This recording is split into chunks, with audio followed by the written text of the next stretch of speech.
We're now on day 2 of legal sports betting here in Ohio. The new law means big money for the state. There are also concerns about what this means for potential gambling addictions for more Ohioans.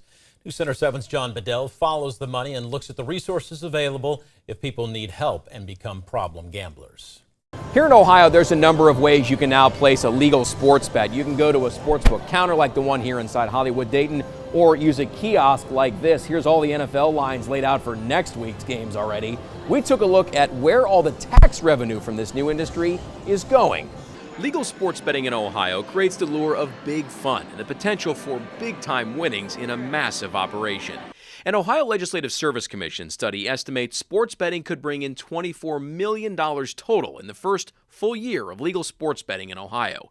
98% of that money will go to public and private K-12 schools. The remaining 2% goes toward problem gambling assistance. We know that as you increase advertising and you watch these companies try to get customers, which is what we expect them to do, you're going to see more people who maybe didn't have a gambling problem before.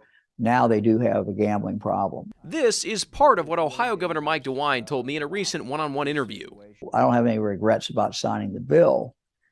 This is inevitable that we have this in Ohio, but we have now an obligation to monitor it and to make sure it is in fact working, and also to make sure that these companies comply with the law. It's the largest single launch of sports betting that any state has had, so that certainly has us concerned as we look at all the options to engage. I asked the Problem Gambling Network of Ohio's executive director ways you can detect a gambling problem with a friend or family member.